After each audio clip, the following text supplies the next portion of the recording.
Hello and welcome back to a brand new episode of the Joel Moran Show. I'm recording this after Thursday Night Football. The 49ers just beat the Giants 30-12. There's nothing much to say about the game. It was total domination. But listen, this is what I do. I do this for a living. I'm great at what I do. So I'm going to explain the game the best I can. Now, listen here. When it comes to the Giants and the 49ers, we know the gap in these teams is enormous. The 49ers are favorites right now to win the Super Bowl, and the Giants, I don't think, are making the playoffs. Sorry, Giants fans. You're 1-2, should be 0-3 had it not been for a miraculous comeback. The bottom line is that this was not a fair matchup. The 49ers dominated. The defensive line dominated the Giants' offensive line. The 49ers secondary locked up these Giants wide receivers, which is not hard to do, by the way. And you better stay tuned for what I got to say about the Giants, because it might surprise you. And I got a lot of criticism on the Giants as a whole and not Daniel Jones, because to me, I'm perplexed that they even thought this year they would compete at a high level. But neither here or there. Let's talk about the 49ers. The offensive game plan against a Wink Martindale defense, who he's stubborn in his approach. He's always going to blitz. No matter where he's been as a defensive coordinator, he's going to blitz and he's going to put his corners on islands. How you beat them is getting the ball out quick and trusting your receivers to win one-on-one matchups down the field. So the defense starts to fear those deep shots. The Giants' 84% blitz rate in this game was the highest rate of blitz any team has played since the next gen stats era, which date back to 2016. Brock Purdy had a 2.3 seconds time to throw in the first half, the fastest of his career. He was getting the ball out quick. The first drive of the game for Brock Purdy wasn't good. You can argue 2 dropped interceptions, but how we got better against the blitz throughout the game was very impressive. It was. In the first half against the blitz, he was 9 for 16, 5.8 yards per attempt. And in the second half, he was 8 for 11, 13 yards per attempt, and a touchdown. And that touchdown was to Deebo Samuel in the fourth quarter, back shoulder throw. It was an amazing throw, and it was an amazing catch by Deebo. And Deebo's physicality, how he played in this game, his yards after the catch, his ability with the ball in his hands. Deebo Samuel, to me, is such a joy to watch, one of my favorite players to watch, and it's great to see him back out there healthy. And without Ayuk this game, he had to step up, and he definitely did step up. And so did George Kittle. Respect to George Kittle, because he had 7 receptions for 90 yards. So that was the story of the game for me. The offense reacting to this blitz-heavy defense from Wink Martindale. And listen, they passed it with flying colors. Brock Purdy, to me, and listen, there's this ongoing thing about me not liking Brock Purdy. I like Brock Purdy. In fact, when Brock Purdy first started for the 49ers, and he was on Mojo, and he was like $2. Mojo is our sponsor of the show. They're a sports stock market. You can invest into players like their stocks. Brock, he was a 7th round pick. Nobody knew about him. I was the one that told everybody invest into Brock Purdy, because that man's going to make you a lot of money. He was at $1. Right now, he's at $16, I believe. And in this system, he's only going to go up. The issue I have when it comes to Brock Purdy is the same I have when it came to the 49ers with Jimmy Garoppolo. When you're down in a game, when you're not leading, you can't rely on that run game. Your defense isn't suffocating opponents. How will that quarterback respond? How will Brock Purdy respond down 7, down 10 in the fourth quarter, and you need a comeback? You need your quarterback to make high-level big boy throws, and half of them aren't schemed open. That's my biggest knock. That's my biggest question mark. And to this point, I still don't think it has been answered. Am I going to criticize Brock Purdy for playing great games? No, I'm not. Brock Purdy's been playing amazing. This game, 310 yards, 2 touchdowns, 111 passer rating. In his first game, it's funny, he had an identical passer rating, 111.3, 220 yards, 2 touchdowns versus Steelers. This is what I like about Brock Purdy. And I won't even say what I like. This is what I love about Brock Purdy. I love the smart decisions he makes. Watching the game, there were 2 instances where the 49ers came up with a field goal, but it was the 3rd down plays and the 4th down plays that Brock Purdy didn't make, or I should say did make safely, that impressed me. 3rd down, boot, play action. You got a free rusher in your face. Brock Purdy actually had 2 free rushers in his face. He resets, he throws the ball out of bounds. We got to understand, this is a second-year quarterback in his 8th start. For him to react that quickly, to know to get the ball out of his hands, to me, that's impressive. On that 3rd down, because I think it was 2nd and 3rd down. I apologize for saying 4th down. On that 3rd down, Brock Purdy knows the 0 blitz is coming. George Kittle is his read on that play.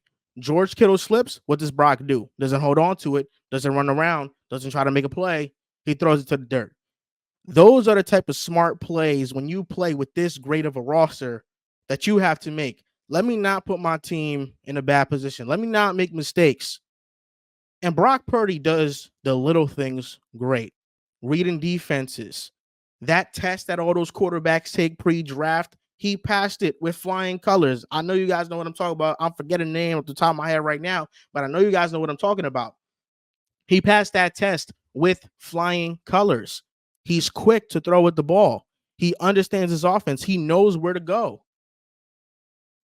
That is a smart quarterback, and you can't knock it. Listen, in this system, he's having great success. How he looks in other systems, we don't know. We haven't seen him in other systems. We've only seen him in this system. And in this system, he's running it just as good, if not better, than a Jimmy Garoppolo who sat behind Tom Brady for a couple years before he got traded to San Fran and became a starter. Brock Purdy already in his 8th start is processing the field great. You know, are there balls that he throws that could be interceptions? Are there bad decisions? Does he get a little bit lucky here and there? Yeah, but that's the nature of the game. Sometimes you get unlucky. Look at Daniel Jones tonight. Daniel Jones has 4 interceptions on the season. 3 of the 4 have not been his fault. They have been drops by his receivers. Sometimes you get lucky. Sometimes you get unlucky. But when you take all the context of what's happening around Brock Purdy, ultimately, he's a net positive. He's good. He fits this 49ers system perfectly to a T. And if you're a fan of the team, if you're watching the team, you can't complain. The true test for the Niners is not going to come until they are in the playoffs and they are in a situation where their back is against the wall. And that's the case for all these elite teams that are trying to make it to the Super Bowl and win it ultimately. The real test for the Eagles is not a week 4 game. The real test for the Eagles is the playoffs. The real test for the Cowboys is the playoffs. The real test for the 49ers, etc. It goes down the line. But ultimately, this was a dominant performance by the 49ers. This wasn't the Giants didn't stand a chance, especially without Saquon Barkley. With Saquon Barkley, I still don't think they stood a chance. Now, I want to talk about the Giants because the Giants are puzzling me. They have, let me just break down their offseason plan because I know a lot of you guys have seen me debate on the show about Daniel Jones, but listen, I can give a damn about Daniel Jones. I think he was the least of the Giants' problems, and you can argue he has been the least of the Giants' problems for years now. I could give a damn about talking about Daniel Jones. I want to talk about the Giants because the Giants are failing, and you can even argue they have failed Daniel Jones. They have failed the fans. 9-7-1 in 2022. They won a playoff game against the Vikings, who were 13-4. The Giants were 26 in passing yards. They were 4th in rushing yards. The biggest needs, everybody knew them: wide receiver, offensive line. Those were the biggest needs. The defense wasn't very good, but let's just stick to the offense for now. The Giants gave Daniel Jones a 4-year, $160 million contract. I understand only 2 of those years are guaranteed, but nonetheless, when management gives a quarterback that type of money, you owe it to the quarterback to build a good situation around him. You owe it to the quarterback to build off of the success from the previous year. You owe it to the fans. Signing Daniel Jones to that contract was a signal to the fans that we're not rebuilding, we're competing, and we want to win now. And what did the Giants do? The receiver additions were Darren Waller, who hadn't been healthy in 3 years. Yeah, sure. At his very best, he would help this offense. But right now, you watch Darren Waller play. He's a step slow. He doesn't jump high at all. He barely gets off the ground. That was supposed to be the game changer for this offense. They signed who else? Paris Campbell. They drafted Jalen Hyatt in the 3rd round. So you're relying on Paris Campbell, a career journeyman. Well, I wouldn't say that because he was with the Colts. He just wasn't very good. He was injured. You're relying on Paris Campbell, a role player, Jalen Hyatt, a third-round rookie, and Darren Waller, somebody who hadn't been healthy in 3 seasons, to bring some energy and life into this passing offense because it had none. In 2022, they were the 29th ranked team in pass block win rate, 26th in rush win rate. What did they make to the offensive line? They drafted a rookie, John Michael Schmitz. What else did they do? Evan Neal looks like a bust. Andrew Thomas right now is injured. What have the Giants actually done to improve this roster? The 2023 Giants roster is not that far off from the 2021 4-13 Giants roster. It's not. Go down the list of the players and tell me if I'm wrong. Daniel Jones, even if I'm not a fan of him, and I'm not, he doesn't stand a chance. He's one of the more pressured quarterbacks in the NFL. He's throwing to nobody. Every other week, it's corners locking their receivers down. Their running game's inconsistent because their offensive line can't block. When you, as a front office, give your fans hope, sign a quarterback to a big deal, and tell the fans basically we're going for it, the move's got to be better than this. And I'm not even talking about the defense. Oh my goodness, that front four has been disappointing. It has. But the Giants, to me, the problems lie more in the offense than it does on the defense. They put out this stat during the the broadcast. And if you're watching the Amazon broadcast, we all are, but I would really advise you guys to watch the Prime Vision. It's an all 22 angle. It's really great. It is. And if you want to watch the entire field, that's a great way to watch the game. That's just my 2 cents. But they put a stat up on the screen. These aren't up to date, but they were at the start of the 4th quarter. Daniel Jones, no pressure, 14 for 17, 111 yards. Under pressure, 2 for 6, 7 yards. These numbers don't even got to be exact. You get the gist of what I'm talking about. Daniel Jones, when he's under no pressure, he's completing passes. He's a positive. When he's under pressure, can't complete the passes. The Giants did nothing to address this offensive line. Daniel Jones has been on his team for 5 years. The offensive line is still horrible.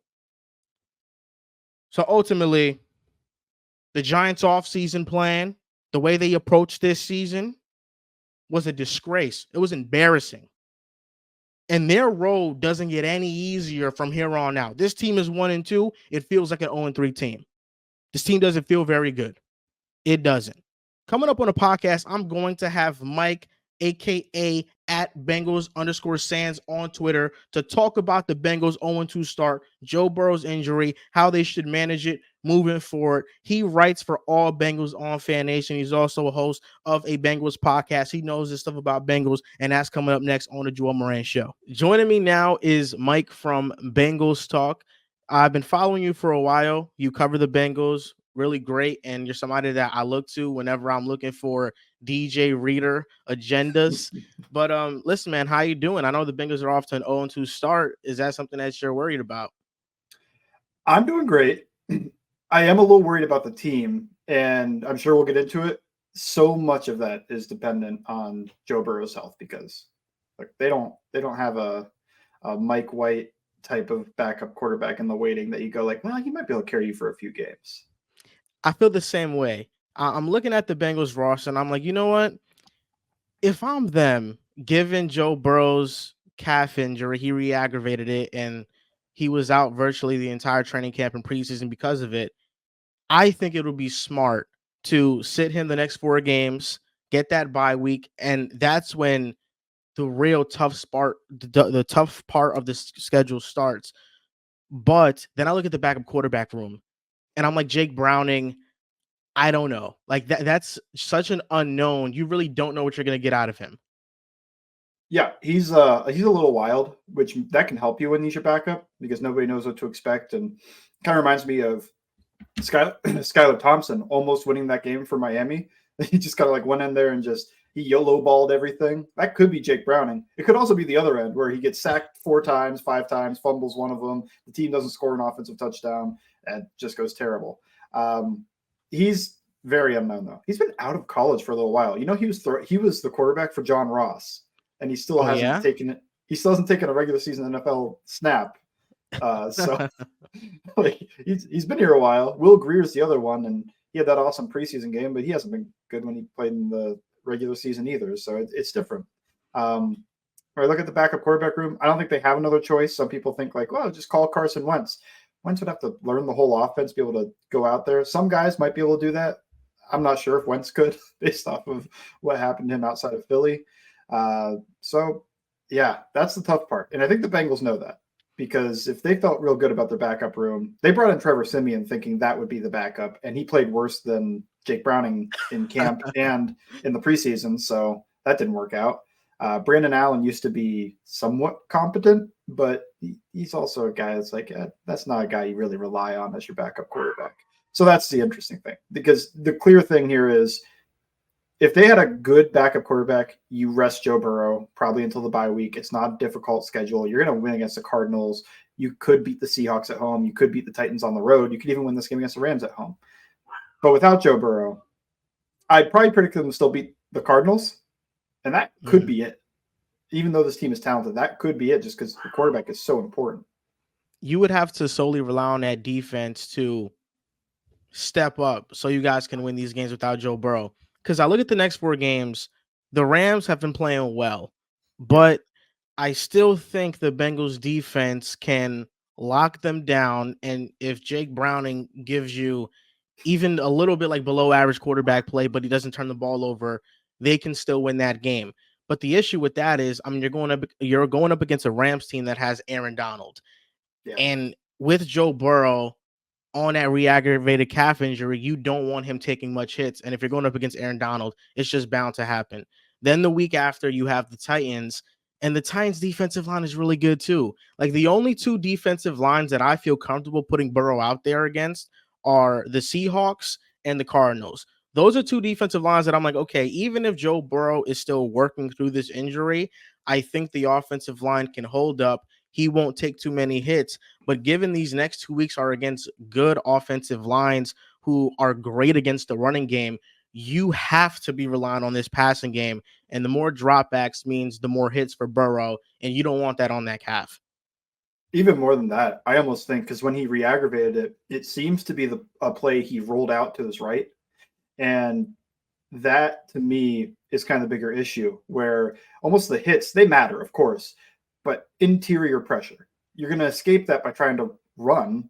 You escape most pressure trying to run. So if he's trying to get away like that, that's how he initially injured the calf. That's how he re-aggravated it. So if it's your natural instinct that Aaron Donald's blowing up the left guard, I'm going to roll to my right to buy a little bit extra time, that's where the real bad injury could happen. And then, of course, what would happen with Rodgers is going to stick in your head of he had the calf strain, OTAs. It didn't get fully better. He went out there anyway and tore his Achilles in the 4th play of the game. And that is kind of the cautionary tale of like, don't put him out there. But there's also guys that go out there with calf strains and nothing happens. I mean, Sam Hubbard had a calf strain just like this, played 2 weeks later, and nothing ever happened to him. Yeah, that's true.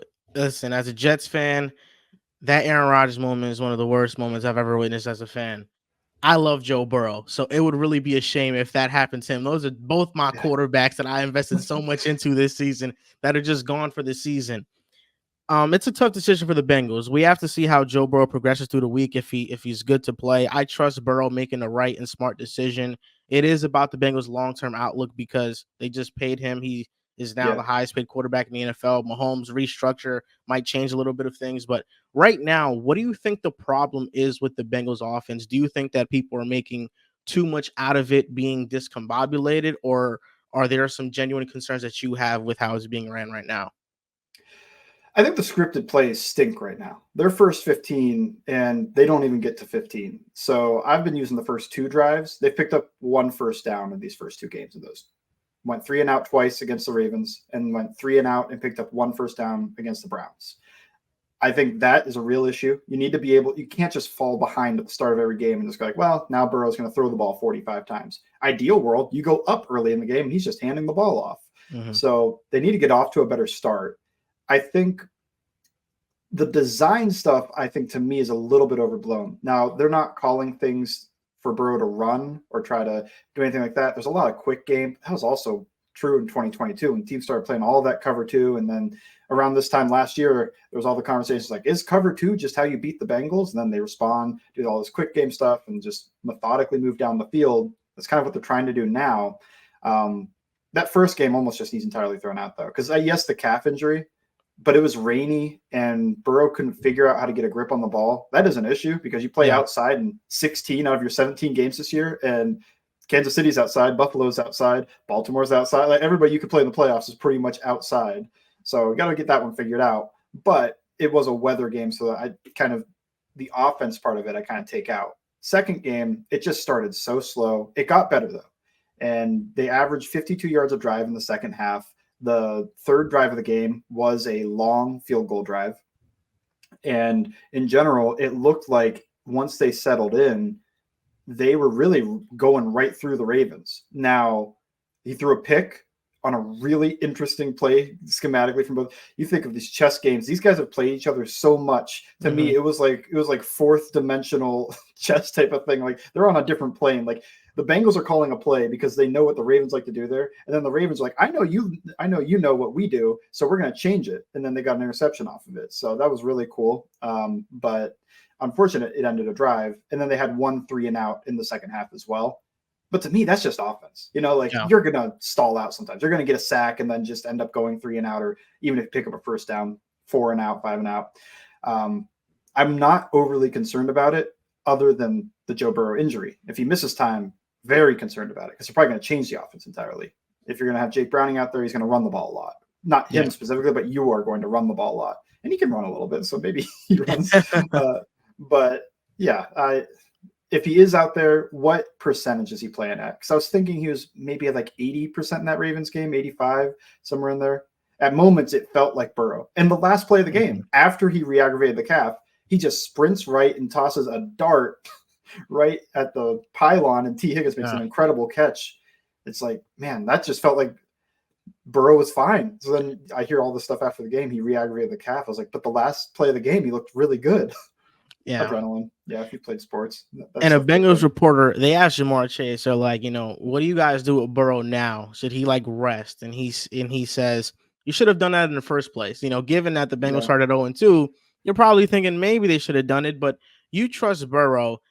The Ravens defense is great. They do a great job at disguising their coverages, especially on that last drive of the game. I felt like it was a mixture of both. It felt like Mike McDonald, just everything out of the bag, sending a ton of pressure at Burrow, disguising coverages, and the Bengals offense did really well against it. In the first half, I agree with you. It was a bit overblown because the first drive, Joe Burrow makes a nice throw to Irv Smith Jr. He's just not able to get that second foot in down. And I was watching the All-22. Ja'Marr Chase had a one-on-one on the outside, and he had the corner beat, but I understand that wasn't Joe Burrow's first progression. So, he's going to the right side. That's where the progression was going. The second drive, you're right, 3-and-out wasn't very good. But the third drive of the game, I mean, yeah, they did some things there. So for me, I felt like the Bengals offense, they just didn't have enough opportunities in the first half because of the Ravens running the ball, their quick passing game, just taking a lot of time off the clock. But the second half, really, I felt like where the Bengals lost the game, and I think you're able to lose games even if it's not the final possession of a game. I felt like that interception in the red zone kind of lost them the game. It's 14-10. The Bengals are playing like shit, and they have a chance to take the lead 17-14 if they can get a touchdown on that drive. And that drive was just a ton of Joe Mixon just running the ball, gashing the Ravens defense. But you're right. It's that chess move. I was looking at the All-22, and you have Kyle Hamilton go out and help the corner route. That's what Burrow is expecting Geno Stone to do too. But Geno Stone plays robber on that play, and he takes the dig away from Higgins. But that's ultimately a matchup that you like. You like T. Higgins on a linebacker, and that's why Burrow threw it, So you have to go there. But that was a turning point in the game for me where the Bengals had a chance to take that momentum in the game. And ultimately, you're talking about a 3-point game, 27-24, and that was a 3-point swing ultimately. Yeah, when you look at the win probability, the Bengals were up at like 60% while they're on Wow. that play. And then that interception happens, it dropped to like 30. It was Wow. just what a swing of like, man, you were about to go in there, take the lead. The offense was moving. All the narratives would change, right? Like all the Yeah. narratives about this offense completely change if Geno Stone does what's expected and he covers, he brackets Jamar Chase, because why would they leave a corner of Jamar Chase one-on-one from there? Made no sense. I understood what Burrow was thinking. He's like, okay, he's going to double Jamar, and I've got this route where we've schemed it up that I've got T. Higgins on a linebacker. Easy money. Throw it. Oh, no, as it leads to him. Like, he didn't do that. Yeah, like no way you're not doubling Jamar Chase in this scenario. And But Jamar got wide open. Yeah, exactly. He was wide open. I was like, man, this just hurts. I know Joe Burrow is looking at this like, God damn it. And Jamar Chase was open quite a lot in this game, and Burrow kind of didn't pass it to him. But that's all like progression stuff. The third drive of the game for the Bengals, the offensive drive, that was where there's another missed opportunity where Joe Burrow throws a touchdown pass to Jamar Chase, and Rock Ya-Sin just makes a great play on it. Like, to me, I've looked at the Bengals offense, and I just said in the first half, they didn't have much chances. 2 of the 3 drives to me could have been something. The first drive, if Irv Smith Jr. keeps his second foot in bounds, that is a drive that could be a field goal. The third drive could have been a touchdown if Jamar Chase holds on to it. So it was just a string of unfortunate events of how things transpired in this game. But I'm not worried about the Bengals offense. Like you said, if Joe Burrow's good and healthy, the only thing I'm worried about is the calf and the Bengals rush defense, because they were getting gashed in this game, whether it was Gus Edwards, Justice Hill, the 3rd and 3 play at the end of the game that Lamar Jackson scrambled and got a first down, which hurt a lot. They were getting gashed in this game. Yeah, no. And I think DJ Reader played pretty well. Not all pro level, but I went away thinking like, man, that might be the only defender in this game that I could go like, yeah, he played pretty well today. It's like the linebackers were getting abused in the run and pass game because they were, Mark Andrews was sitting in between those 2 linebackers the entire game. BJ Hill didn't offer much resistance in the run game, and then he didn't take advantage of his matchup in the pass game. Ravens were down 2 offensive lineman starters. Trey Hendrickson, I came away from that game very disappointed in that because, and this isn't run defense thing, and he's not a great run defender in the first place, but you kind of expect that. Like, that's what the other guys are supposed to do, and they didn't really do their job. But he had so many one-on-one opportunities with Patrick McCarry. And yeah, the strip sack got called back for a hands to the face, and I believe there was another penalty, a defensive holding, I think, on another pressure he had. But that should have looked like, to me, that should have looked like Myles Garrett when he played the Bengals offensive line, where you're going like, oh, we have to find some way to stop this guy. If Trey Hendrickson is a near all pro level pass rusher, which debatable, but still 16 sack guy 2 years ago, high pressure. I think he only had 8 sacks last year, but I think he's a good pass rusher, legit good. And he comes away from a backup left tackle with maybe 2 pressures, no sacks, like no 1 quarterback hit maybe. It's just didn't have as much of an effect on the game. And despite going one-on-one, which credit to Patrick McCarry, he was one of the better backup left tackles, but how many teams does he start on? Exactly. And it felt that way too. Lamar Jackson was pressured the lowest amount he's ever been pressured in his entire career in this game at 9%. Some of that is the defensive line not being able to get home. Some of that is Lamar Jackson is averaging his quickest time to throw of his career right now at 2.6 seconds. And it's noticeable. And I feel like a lot of the times people want to say, okay, the Bengals starting out 0-2. What's wrong with them? What's this? What's that? But they faced the Browns in bad weather. The defensive line, everybody decided to play at an A+ level. And then versus the Ravens, these are 2 great teams. And the Ravens are running an entirely new offensive system, and it showed. I mean, they were the quick passing concepts within the game, the deep passes, the shots they would take. Lamar Jackson was just phenomenal this game. And when you have Lamar Jackson, who is an elite quarterback, and Joe Burrow, who's elite, but he's not at 100%, on any given game, these guys can one-up each other. And Lamar Jackson was honestly amazing in this game. It's so hard to play defense when an MVP level quarterback is playing at an MVP level. You just kind of throw up your hands at some point. I Yeah. think of yeah, you could think of some games Burrow's done that, where the first game he had against Patrick Mahomes in Arrowhead, I believe no, that was in Paycor Stadium, but the first game it was like they're going back and forth, and then Joe Burrow goes for like 400 something yards against the Ravens one year. He went over 500 yards and just dime after dime. It's like, okay, you can't really defend that, right? Like, No. so then when Lamar Jackson's doing similar things, like that 3rd and 3 that basically ended the game, he makes the slightest move to his left, gets the spy to crash down, and then he just runs to his right and picks up an easy first down because they rushed 3 and they tried to have a spy. It's just you're so worried about him running that you actually crash too hard when he makes that initial move. And then he's throwing the ball really well. It was tough. That you're not going to win a lot of games against guys playing that well. You could play better defensively. You could get more pressure, and maybe that knocks him off that level. But so many dimes in that game. The one to Zay Flowers down the field, the Nelson Aguilar bomb. It's just, and he made the right decision on pretty much every play. That's hard to defend. The shift the Ravens have made on their defense to when Burrow's in his second season, he lit up their defense with Wing Martindale. And now you get a brand new defensive coordinator who, to this point, the numbers are like kind of showing it's Burrow's kryptonite whenever he faces this type of defense, coached by Mike Macdonald. We saw it in the playoff game. We saw it in the regular season last year. We're seeing it right now. I just think this Ravens defense just deserves more credit, and Mike Macdonald deserves more praise for what he's able to do with the pieces on this defense because they didn't have secondary pieces out there. Their starters out there. Marlon Humphrey was out. Marcus Williams was out. Geno Stone steps up. I thought Rock Ya-Sin played an amazing game as well. I didn't even feel like Joe Burrow was targeting him to the right side most of the time.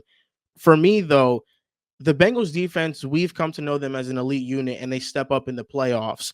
If Burrow is choosing not to play these next couple of weeks, do you think the Bengals defense can hold down the fort? They lost some pieces. They lost Jesse Bates and Von Bell. Do you think those safeties have done a good job in Nick Scott and Dax Hill at fulfilling those roles, or is the secondary to you kind of something that you are not completely sold on yet?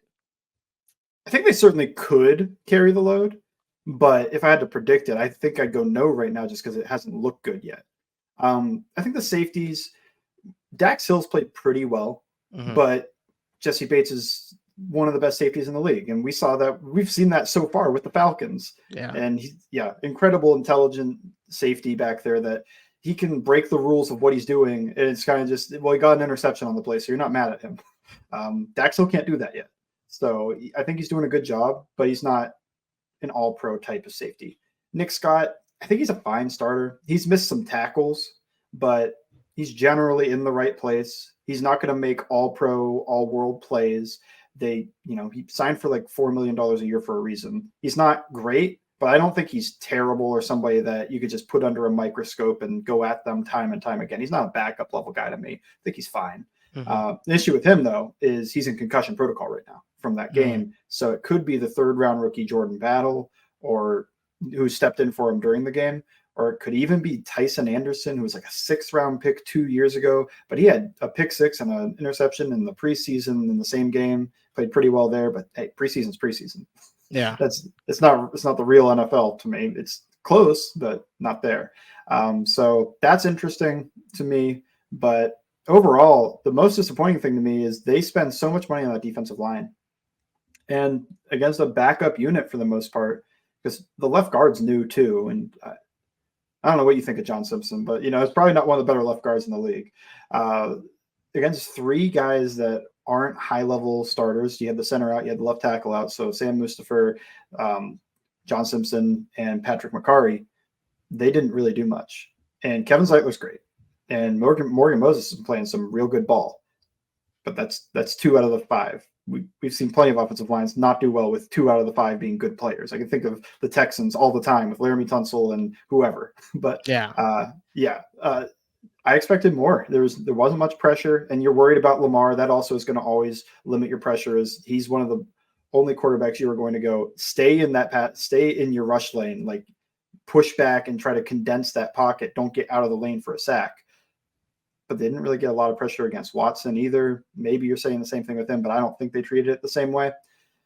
I want to see more pressure from them. They got another matchup against an offensive line that's a little suspect, at least in pass blocking, with some pieces that I'm not sure how many people could name all 5 Rams starters, the offensive line. Not But many. Not many can name yeah, them. yeah. So they've got a chance to get some pressure there. And then the Bengals love run stoppers. That's why they chose BJ Hill over Larry Ogunjobi. And Sam Hubbard keeps making money as a run stopping end.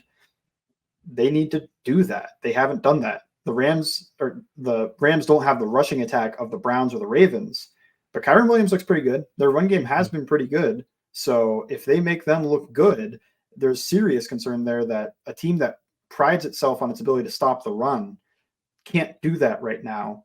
And on the other side, they don't have the same pieces in pass defense. They don't have that Jesse Bates that could just create a turnover. And the corners, Chidobe Awuzie is coming off of that knee surgery. I think a healthy Chidobe Awuzie probably doesn't get beat over the top by Nelson Aguilar, but one coming off the ACL, he does.